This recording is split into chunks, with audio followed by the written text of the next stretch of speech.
orar e apresentar o servo de Deus, teu esposo, nas mãos do Senhor, e também os dízimos, votos e ofertas nessa noite. Fica de pé comigo, alegre no Espírito Santo, porque o Senhor já fez maravilhas nessa noite, e não é possível que você vai sair daqui com a sua alma triste, abatida, quebrantada, mas sim quebrantada no Espírito, para ser cheio e cheia de Deus nessa noite. Glória a Deus, vamos receber a serva do Senhor, as palmas que louvam e agradecem ao Rei Jesus.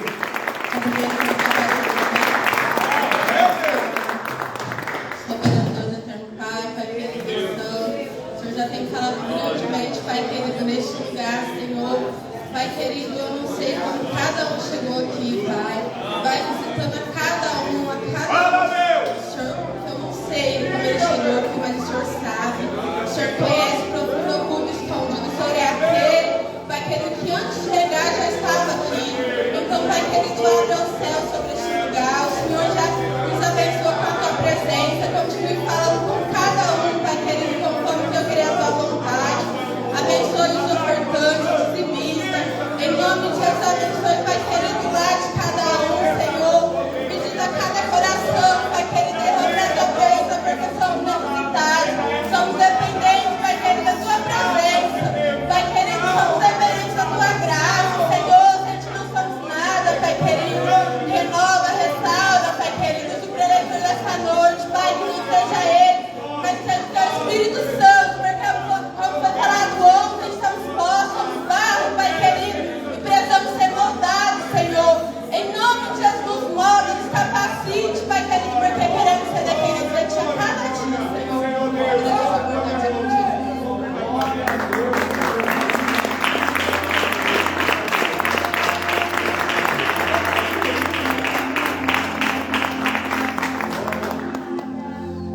Aceitem a paz do Senhor Jesus? Amém. Aproveitando que você é de pé, abra sua Bíblia comigo, livro de Eclesiastes, de Salomão, capítulo de número 10, versículo de número 2. Eclesiastes 10, verso 2. É só você abrir ali no meio da Bíblia, provavelmente vai cair em Salmo, aí você pula Provérbios e depois Eclesiastes. Amém? É apenas um versículo de número 2.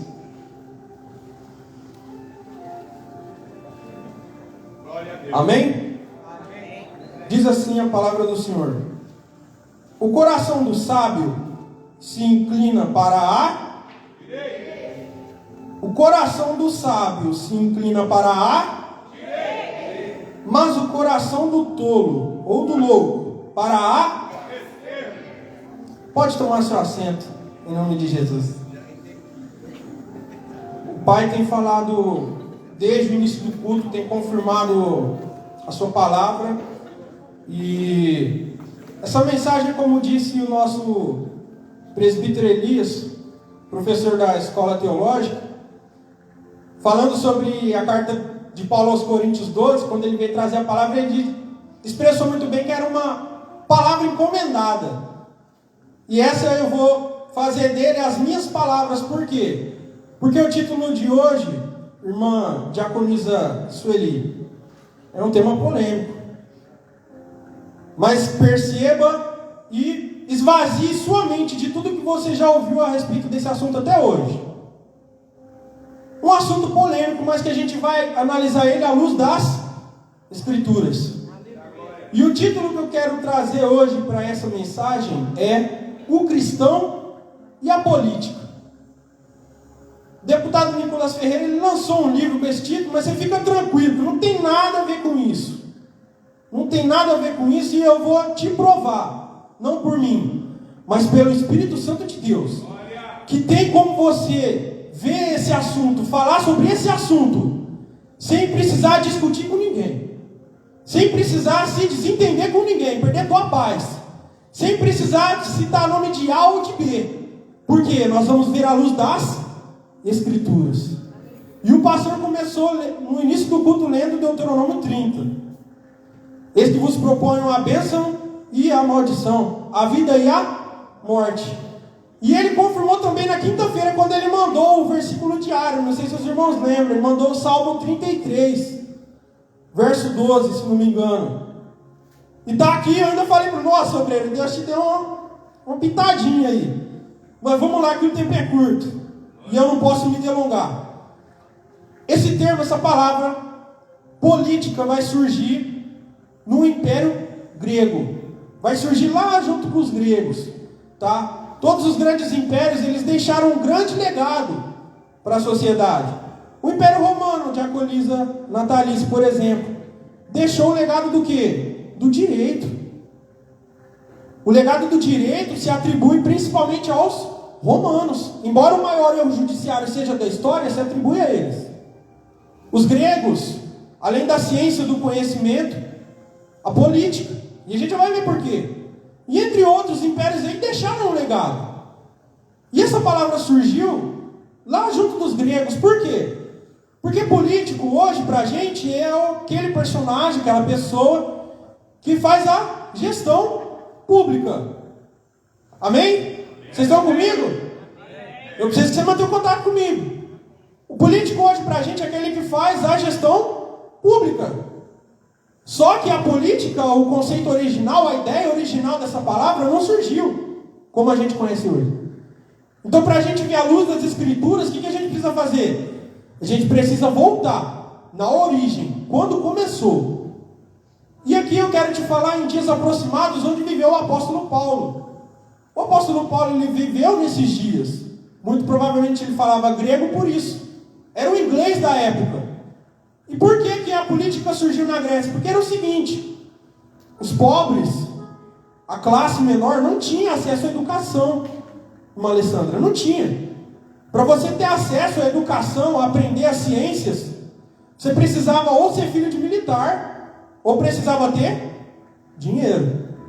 Mas quem que eram os professores da classe mais baixa com o imperador Vítor naquela época? Eram os filósofos. Os filósofos eles observavam, eles trabalhavam conceitos, ideias e ficavam refletindo, questionando, sendo curiosos, e ali começou a surgir o quê? A educação pública. Digo eu, por quê? Porque eles começavam a refletir sobre a natureza, como as coisas funcionavam. O que eles faziam? Eles iam para a praça, para as praças públicas. E o que eles iam fazer? Eles iam dar aula. Olha só, não tinha acesso à educação. Pesquisa na história, depois você vai saber.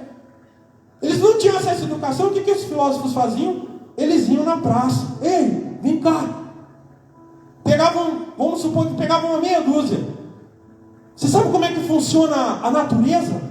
As árvores, as raízes, você sabe como que funciona? Não. Então logo se começava a ilustração filosófica e a exposição das ideias.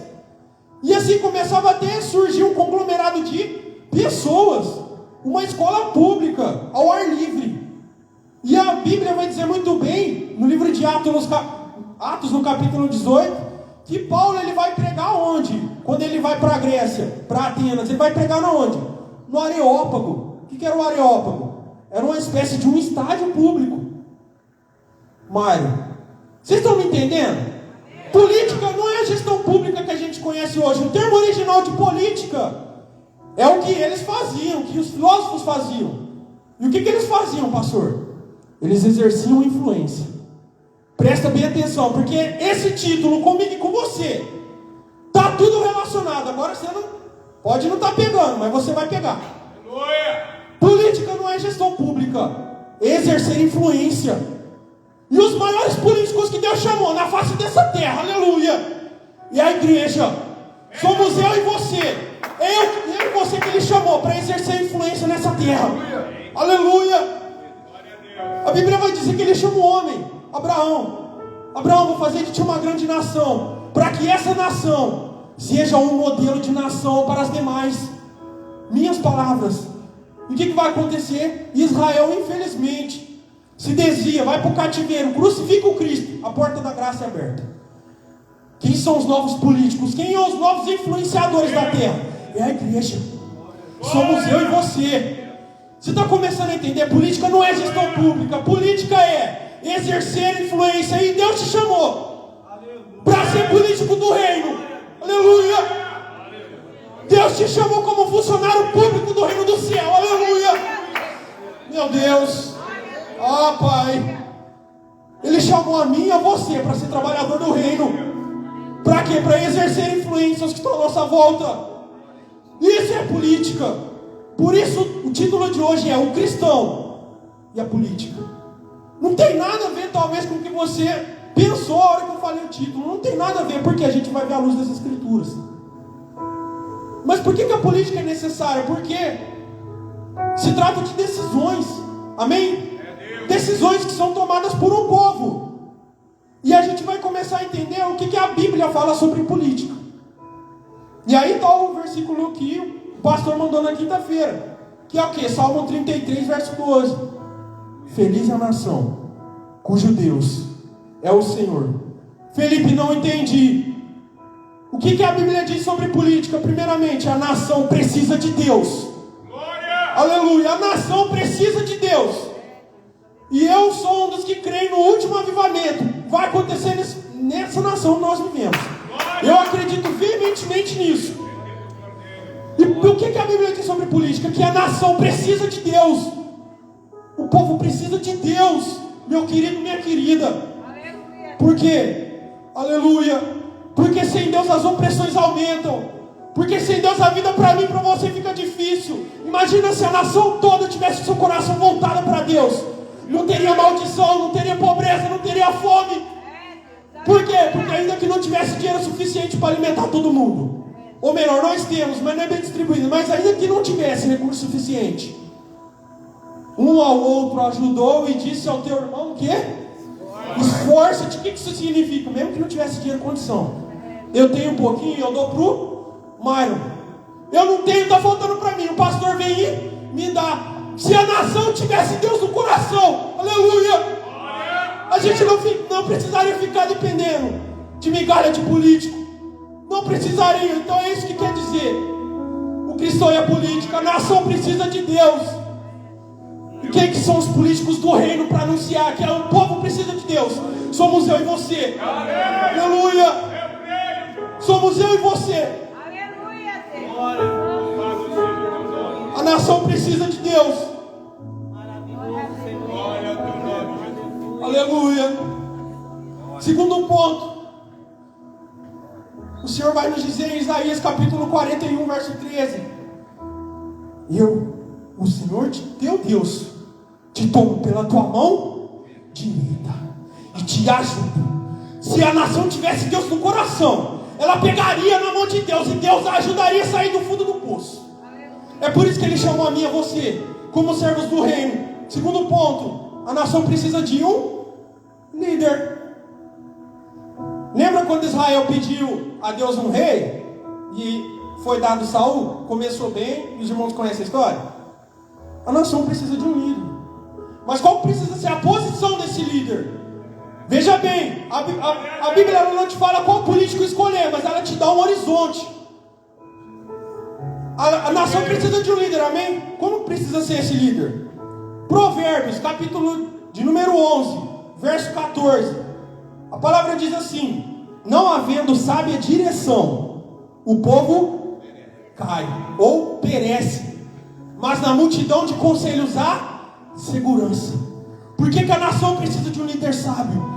Porque esse líder sábio, ele vai saber muito bem como liderar, como guiar essa nação. Em outras palavras, se os políticos de Deus somos eu e você, e o povo que está lá fora precisa de direção, quem que vai dar direção para eles? Quem que vai ser a luz dele? Somos eu e você. Aleluia.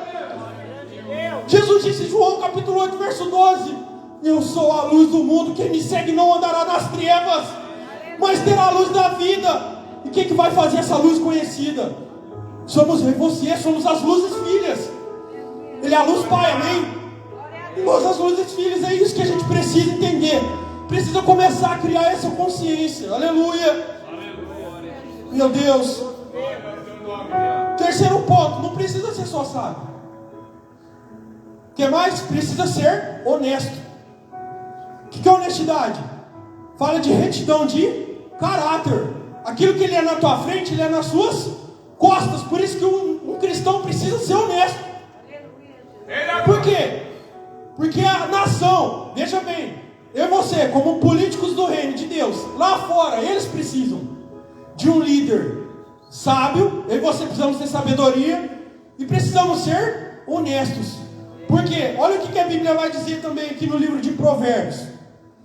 Provérbios também, 28:16. O governante sem discernimento aumenta as opressões, mas os que odeiam o ganho desonesto prolongarão o seu governo. Por que esse versículo diz isso? Por quê? Porque em Israel havia monarquia. Se o líder da nação fosse desonesto, passasse a mão, pegasse o que não tinha que pegar, o que acontecia? O povo era mais oprimido. O povo padecia mais por causa do quê? Por causa da opressão. E nós somos os políticos do reino para anunciar essa verdade. Aleluia! Para dizer que a nação precisa de Deus e precisa de um líder que seja sábio, que seja honesto, ao mesmo tempo que nós somos esse líder que o mundo precisa. As pessoas precisam olhar para a gente e ver essas qualidades. Por quê? Porque elas vendo eu e você, aleluia, Gustavo, as pessoas vendo eu e você tendo essa posição, elas vão querer ter a mesma coisa. Esse cara é diferente. Eu não entendo ele. Não entende por quê? Porque ele é espiritual. A pessoa que é carnal, ela não vai entender mesmo. Aleluia. Ela só vai saber o quê? Que ela vai olhar e ela vai querer ser igualzinho. Nossa, eu queria ser como. Essa pessoa é um exemplo. Aleluia. Mas vamos seguir. Aleluia. O governante sem discernimento aumenta as opressões. Provérbio 28:16. Olha o que vai dizer o 15 também. Só para pegar de contexto. 28:15 de Provérbios, Como o leão que ruge, ou o urso que ataca, assim é o ímpio que domina sobre um povo. O que é um ímpio? Uma pessoa louca que não tem consciência, não sabe o que está fazendo. É isso, e nós precisamos ter essa liderança, porque nós não somos ímpios. Nós somos políticos do reino. Aleluia. Aleluia. Olha o 29, verso 4. Quando o governo é justo, o país tem segurança. Mas quando o governo cobra impostos demais, a nação acaba na desgraça. É assim que diz a versão que eu peguei, ACF corrigida. Glória! Sabe por que se aumentam, se cobram impostos demais? Aleluia! Porque é um governo injusto. Quando o governo é injusto, é ímpio. Aleluia! Quando faz o que não tem que fazer, os impostos aumentam. A minha carga tributária, a sua, ela aumenta. E agora eu não estou falando como cooperador Felipe, agora eu estou falando como graduado em contábeis. Por quê? Porque poucas pessoas têm conhecimento do quê? Da Constituição Federal. Eu, pela profissão que eu atuo hoje, eu preciso ter um mínimo de conhecimento. Por quê? Porque a contabilidade é a lei aplicada em números. O patrimônio das empresas. E por que às vezes a sua carga de imposto aumenta? Porque o seu prefeito, o seu governador ou o seu presidente, o que ele faz? Ele aumenta a carga do seu imposto. Seu ICMS, o teu IPVA, o teu ITCMD, o teu IPI. Todos os tipos de impostos eles aumentam. Por quê? Porque o governo é injusto. Mas a nação precisa de Deus. E a nação precisa de políticos do reino que estejam, aleluia, dispostos a anunciar essa verdade. E não é batendo panela como Ciro Quitini. É pregando a palavra, é falando a luz das escrituras. Aleluia. Por quê? Porque todos nós cremos em um único Deus. E esse único Deus tem uma única palavra.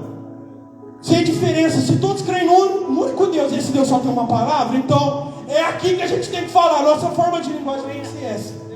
Aleluia. Mas vamos continuar. A nação precisa de Deus e um líder sábio e honesto. Quarto ponto, e o mais grave. E você conhece o texto de referência. Segundo Crônicas 7,14. A nação precisa de arrependimento. A nação precisa se arrepender. Por quê? Se o meu povo, que se chama pelo meu nome, aqui nesse contexto era Israel. Israel por um tempo está apartado. A porta da graça abriu. Quem é o povo dele agora? Somos nós, a igreja, amém?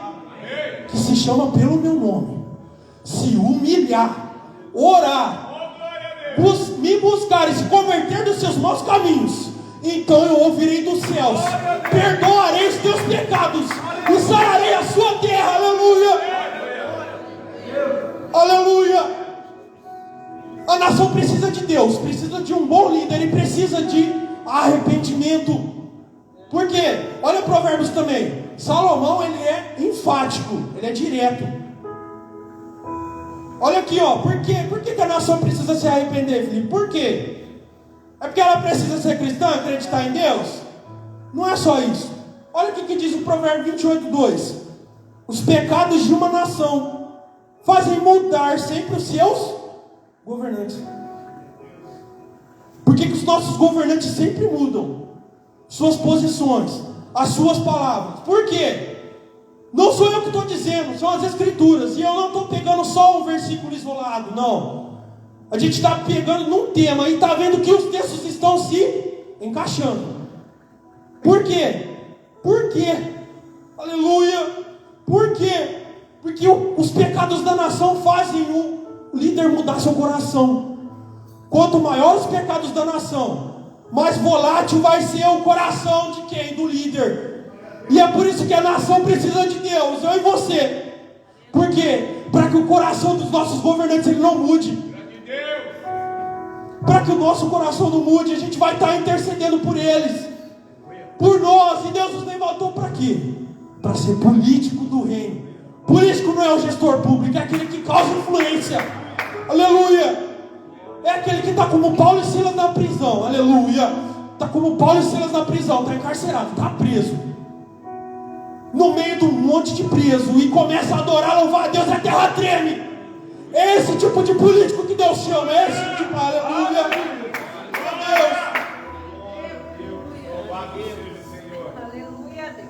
E por que nós precisamos exercer influência? Quem não politiza será politizado. Lembra de Daniel na Babilônia? O que Daniel fez? Propôs em seu coração não se contaminar com os manjares do rei. Em outras palavras, vamos pegar e aplicar para você ver como que bate, não tem contradição. A Bíblia se explica por si mesma. Propôs seu coração. Chegava na hora da apresentação, o cara comendo só salada, Mário. Chega na hora da revista, esse jovem está mais brilhante, parece que está mais forte, mais robusto.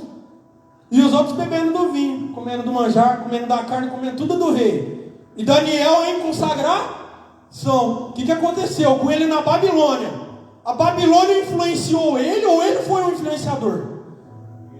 Você sabe, ele foi um influenciador. Em outras palavras, Filipe, o que você quer dizer? Daniel foi o político de Deus, do reino de Deus. Na onde? Na Babilônia. Porque ele exerceu influência. Aleluia. Nosso irmão Mateus Carvalho hoje leu na escola dominical outro exemplo perfeito de José. O Egito influenciou José? Não. Ele foi o influenciador. O Egito teve que dobrar o joelho para ele, porque ele tinha o joelho dobrado para Deus. Político de Deus, político do reino. Aleluia. E é isso que significa o político. O que é político? Exercer influência.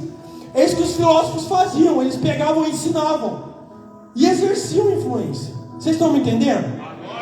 Estão me entendendo? Agora a gente vai para o quê? A gente viu o que a Bíblia diz sobre política. O que mais? A direita e a esquerda na Bíblia. Por quê? Porque o versículo que a gente leu, versículo chave, ele está dando a propor o quê? Que só existem dois lados, só existem dois caminhos. Jesus, ele ministrou muito bem dizendo que só existem duas portas. Só existe a larga, só existe a estreita. Ele deu também nesse mesmo sermão o que? Qual a ilustração? Que ninguém pode servir a dois senhores. Felipe, não se aplica, porque na política tem o centro, tá? Tem o centro. Mas vamos supor, vamos votar pela imunização do imposto de ICMS. Esses políticos eles não vão poder votar no centro, meio termo. É sim ou é não? Estão me entendendo? É sim ou é não? Esquerda ou direita? Por isso que tem muitos partidos que eles se julgam centro-esquerda ou centro-direita. Veja bem que na hora da decisão, meu filho, não tem meio termo. Ou é ou não é. É 8 ou 80. Aleluia, é 6 ou uma dúzia. Não tem essa história de centro, é centro, não tem. Porque na hora de votar sobre uma lei, sobre uma decisão, ou é sim ou é não. Não tem. E por que a gente precisa falar de esquerda e direita na Bíblia? Porque a Bíblia dá a orientação pra gente. Quer ver, ó? Mateus capítulo 25, verso 33. Mateus 25, 33. A Bíblia vai dizer assim, ó: Ele porá as ovelhas à sua direita. Por que a direita é a direção do sábio? Por quê? Porque à direita o Senhor separa as suas ovelhas. Glória. Aleluia. Quem é direita? Quem é ovelha? Ele põe à direita. Porque ele disse muito bem, aleluia, as ovelhas conhecem muito bem a voz do seu pastor, sabe quando ele está chamando. Quem é a ovelha? É quem obedece. Quem é a ovelha? É quem segue, é quem respeita, aleluia, é quem tem temor. Meu Deus, ele põe as ovelhas à sua direita. Se você é a ovelha do pasto dele, você tem que estar onde? À direita. Por quê? Porque ele vai te separar à direita no último dia. Glória. Quer continuar o versículo 33? 25, 33 ainda, ó. Mas os bodes à sua esquerda. O que é o bode? É a falsa ovelha, é o falso cordeiro. Se nós não somos bodes, então qual é o nosso lado? Qual lado ele vai nos separar? A direita, ao lado das ovelhas. E é por isso que o versículo diz: o coração do sábio. Qualidade de político de Deus, sabedoria, aleluia, se inclina para a direita. Mais um pouquinho sobre direita e esquerda na Bíblia. 25, 34, está aqui ainda no 25. Então dirá o rei aos que estiverem à sua direita: vinde a mim, benditos de meu Pai, possui por herança um reino que já vos tenho preparado desde a fundação do... Você conhece o versículo. Você conhece, está aqui no contexto. Porque naquele grande dia ele vai te receber com um abraço. Aleluia. Hoje a gente não consegue acessar a presença dele a não ser pelo Espírito Santo. Mas naquele dia esse livro sagrado me dá a entender que ele vai estar lá pessoalmente para receber a mim e você, para nos dar um abraço, secar toda a lágrima dos nossos olhos. Aleluia. E para servir uma ceia gloriosa para mim e para você. Aleluia. Mas e quem tiver à esquerda? O pastor soprou aqui, ó, verso 41. Então dirá também aos que estiverem à sua esquerda: apartai-vos de mim, malditos, para o fogo eterno, preparado para o diabo e seus anjos. Não foi preparado para nós. Não foi preparado para nós. Lado de quem é de esquerda é lado de bode, é lado para quem vai ser condenado. E esse não é o nosso chamado. A Bíblia nos diz através... meu Deus do céu. A Bíblia diz que não é da vontade do Senhor que nenhum se perca. A vontade do Senhor é que ninguém se perca. Mas nós somos os políticos do reino para anunciar essa verdade. Batendo panela não, mostrando nas Escrituras, porque são as Escrituras que transformam vidas. Essa é a Bíblia que fortalece a mim e a você. É ela que nos orienta quando a gente tem dúvida, quando a gente está batido, quando a gente está oprimido. É esse livro sagrado, o manual de fabricante de Deus para o homem. É a bússola para o perdido. Esse livro é a espada do soldado. Aleluia. E eu gosto de falar da linguagem porque eu gosto de cultura pop. Quem aqui já viu Star Wars? Guerra nas Estrelas? Pode levantar a mão? Pode. Eu assisto. E sabe qual é o paralelo que eu faço? O paralelo que eu faço. A Bíblia, no Salmo 119, o que nos diz? Lâmpada para os meus pés é a tua palavra e luz para o meu caminho. Sabe o que eu vejo quando eu assisto Guerra nas Estrelas? Eu imagino um cristão, Mário, segurando uma espada flamejante, uma espada luminosa na mão, mas não é aquela que mostra lá. Essa é a Bíblia aqui, esse livro sagrado. Sabe por quê? Porque está escrito que além dela ser a luz, ela é a espada para o cristão. Aleluia! Essa é a espada que Ele deu para mim e para você. Aleluia! Essa é a nossa arma para ser político do reino. É o nosso instrumento. É a nossa Constituição Federal. É a nossa Carta Magna. E é assim que as pessoas se convertem. É assim que as vidas são transformadas. Aleluia! Não é através do pregador, não é através do pastor, não é através de líder nenhum. É através desse livro. Aleluia! Mas vamos seguir aqui. Já estamos indo para o final. A gente viu sobre a política na Bíblia. Amém? A nação precisa de Deus, de um líder sábio e honesto. E ela precisa também se arrepender. Agora a gente viu sobre a esquerda e a direita na Bíblia. Agora vamos de fato falar o cristão e a política. Até aqui você já sabe que você é um influenciador do reino. É o que significa o contexto lá de onde ele surgiu, tá? Vocês estão comigo, amém? E os cristãos? O cristão e a política. Primeiro exemplo para poder ilustrar isso perfeitamente é o que? Ezequiel 33. A Bíblia vai dizer que Deus, Ele separou nessa terra por motivo estratégico atalaias do reino. O que é o atalaia? Naquela época, as grandes cidades da época antiga, o que acontecia? Eles ficavam em cima do muro. Quando viam uma ameaça, uma nação se aproximando, ameaça a soberania do reino, o que acontecia? Esses atalaias ficavam em cima da torre, eles tinham que tocar a trombeta, eles tinham que tocar a trombeta. Mas por que, Felipe? O que tem a ver isso com política? Porque o ato dele tocar ou não a trombeta, em outras palavras, influenciar ou não, ia definir se a cidade ia ganhar, ia perecer ou ia perecer. E por que nós precisamos ser influenciadores? Porque Deus nos colocou, nos estabeleceu sobre uma rocha eterna. Aleluia! Com os nossos pés firmados no chão. Para quê? Para ser atalaia. Como uma trombeta viva tocando, abuzinando, anunciando para esse povo que há de vir de acontecer. Como? Através desse livro não tem segredo. Não tem segredo, os atalaias somos eu e você. Se ele tocasse a trombeta, todos iam saber que o inimigo estava se aproximando. Quem que é o nosso atalaia hoje dentro da gente? É o Espírito Santo. Porque quando o diabo está chegando, ele te avisa. Aleluia! Se você está em contato, ele te avisa. Mas os atalaias para o mundo, para as pessoas que estão lá fora, somos nós. Então nós precisamos exercer essa influência. Por quê? Porque um dia a taça da ira de Deus vai se encher. Ah, meu irmão, e o dia que ela se encher, quem não politizou será politizado. Isso é muito sério. É uma oportunidade maravilhosa falar sobre isso, mas também é um peso muito grande. Por quê? Porque nos últimos dias, no Apocalipse, não é só as taças da ira de Deus que vai se derramar, a ira do diabo também. Hoje o diabo está furioso, mas Deus ele é pacífico.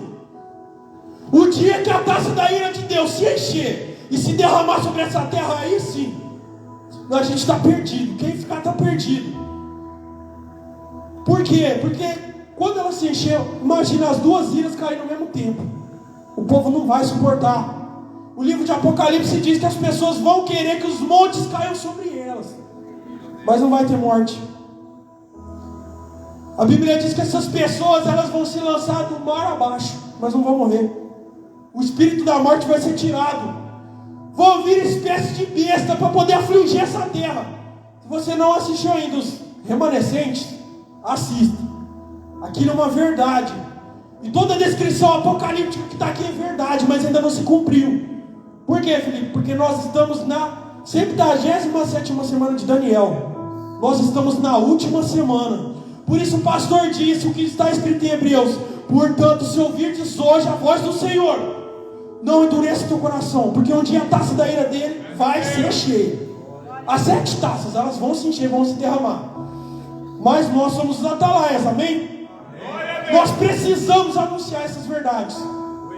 Porque está vindo, está próximo, aleluia. Segundo exemplo, a gente já está indo para o final. A segunda carta de Paulo aos Coríntios, capítulo 3, verso 2, ele vai nos dar uma descrição um pouco diferente, mas que ela também é aplicável e vocês vão perceber. Ela vai dizer que nós somos a carta de Cristo para apregoar a justiça às nações. Por quê?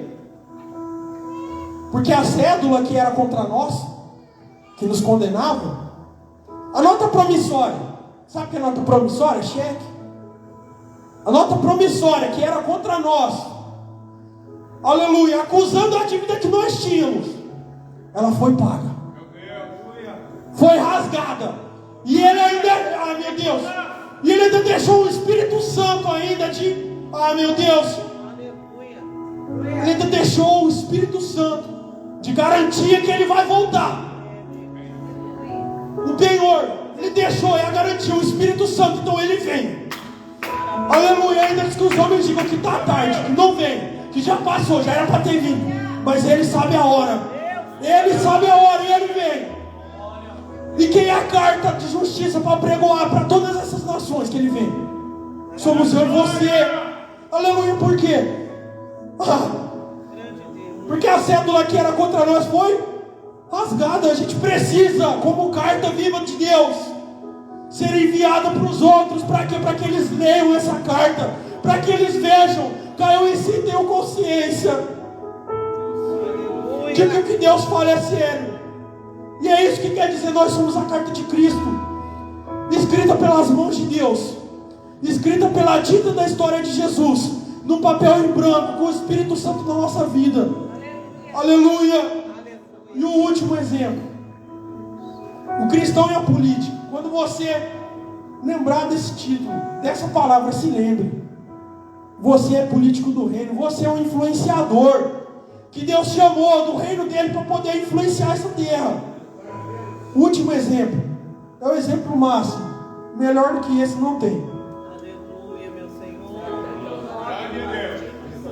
E ainda está na segunda carta de Paulo aos Coríntios. Só que agora, ao invés de capítulo 3, é o capítulo 5, verso 20. Ela vai dizer que nós somos embaixadores de Cristo, embaixadores do reino. Sabe o que o embaixador faz? Por exemplo, você está lá vendo a notícia, o embaixador dos Estados Unidos aqui no Brasil. O que isso significa? O que é um embaixador? O embaixador, ele é um chefe de missão diplomática. O que isso significa? Ele é um porta-voz. Como assim porta-voz? Ele tem plenos poderes de falar em nome da nação que ele veio. E onde que entra que nós somos os embaixadores, os políticos do reino? Aleluia! Porque daquela terra, daquela glória, ele implantou o povo aqui. Quem que são os embaixadores dele? Meu Deus! Aleluia! Quem que são os embaixadores, os porta-vozes dele? Quem que são os políticos dele? Por que eles mandam embaixadores? Porque, por exemplo, o Brasil tem embaixada na Rússia. Um exemplo. Não quero entrar em outros méritos aqui. O Brasil tem embaixada na Rússia. Outros países não têm. Por quê? Porque o Brasil, ele importa o quê da Rússia? Ele importa fertilizantes. Nós tínhamos indústrias, nós tínhamos usinas que produziam fertilizante. Para o quê? Para a agropecuária, para o agro, para os vegetais, para tudo isso que a gente consome, as frutas, as verduras, os legumes, o arroz, o feijão, tudo isso precisa de ter fertilizante. Por quê? Porque senão as pragas vêm e comem tudo. E o Brasil importa de onde? Os fertilizantes. 70% da importação de fertilizante do Brasil é de onde? Da Rússia. E por que tem uma embaixada lá? Porque quem envia um embaixador, presta atenção, quem envia um embaixador, ele tem um interesse naquele lugar, ele tem um interesse político, ele tem um interesse de Estado. E qual que é o interesse de Deus nessa terra? Que o máximo de pessoas se salvem, aleluia! Que o máximo de pessoas herdem essa terra. Herdem uma terra que você não vai precisar pagar aluguel e IPTU. Uma terra que você não vai precisar pagar pelo teu caixão, porque lá não vai ter morte. Um lugar que você não vai precisar pagar por hospital, por convênio. Por quê? Porque lá não vai ter mais doença. E é isso que nós precisamos. Aleluia. Nós somos embaixadores políticos do reino. Por quê? Porque Ele nos chamou para divulgar todas essas verdades. Amém? Guarda essa palavra no teu coração. E eu quero que você aplique ela, se lembrando de Filipenses 2,15.